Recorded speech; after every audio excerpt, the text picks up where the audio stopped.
Naomi had lost everything. Her husband, her sons, her entire life buried in the dirt.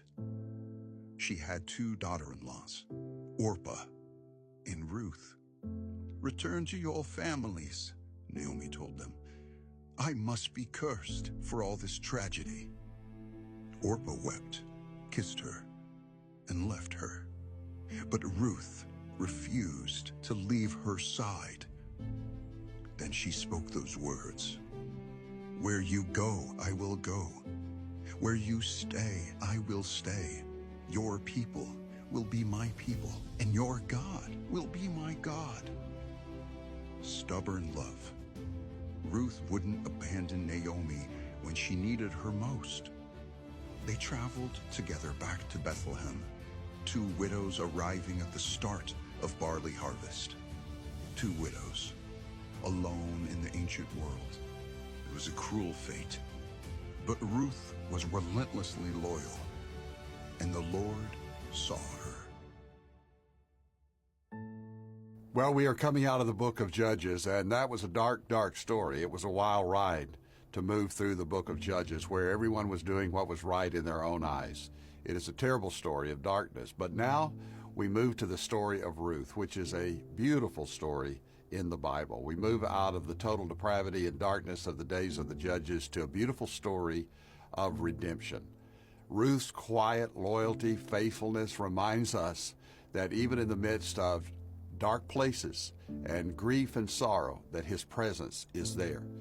This presence, the presence of the Lord, the providences of God, moves through the hearts and lives of people like Ruth, who seemingly had no place to go, but God had a purpose for her, and she was faithful to do what God called her to do. So let's take a look as to what this kind of faithfulness and genuineness looks like. I'm Pastor Jack Graham, and this is Pray.com's Bible in a Year.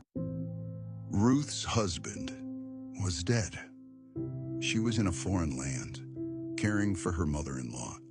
She had to provide, so she went to glean in the fields, hoping to gather enough grain to survive. That's where she met Boaz. He was the owner of the field, renowned in Bethlehem for his kindness. He noticed Ruth immediately, not just her beauty, but her character. He saw the way she worked, diligently, sacrificially. "Who is she?" he asked from afar. When he had learned her story, his heart softened towards her. He ordered the young men to honor her and the young women to embrace her. Ruth fell on her face. "Why have I found such favor in your eyes?" Boaz looked, but not for too long. "I know what you did for Naomi. May the Lord repay you." And so began a love story that would echo throughout the ages.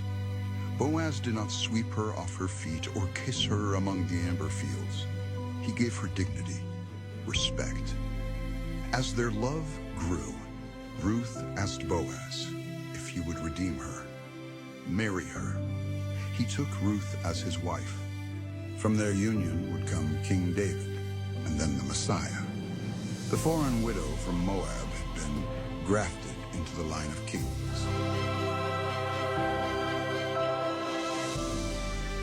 The story of Ruth is a wonderful, beautiful story, and it happened in a place called Bethlehem. And the point of this story is that God has a plan and a purpose, and that purpose is redemption. If you want to talk about Christ in the Bible and the story of Jesus throughout all of the Bible, this is one of those stories which points to Jesus and the redemption that he gives, because Jesus is our kinsman redeemer. He is the one who comes to us when we are lonely and lost and saves us.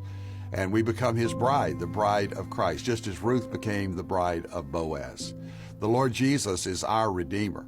So your story is just getting started when you come to faith in Jesus Christ. God is on the move, and there's hope for you and for me. I'm Pastor Jack Graham, and this is Pray.com's Bible in a Year. To access all the Bible in the Year content,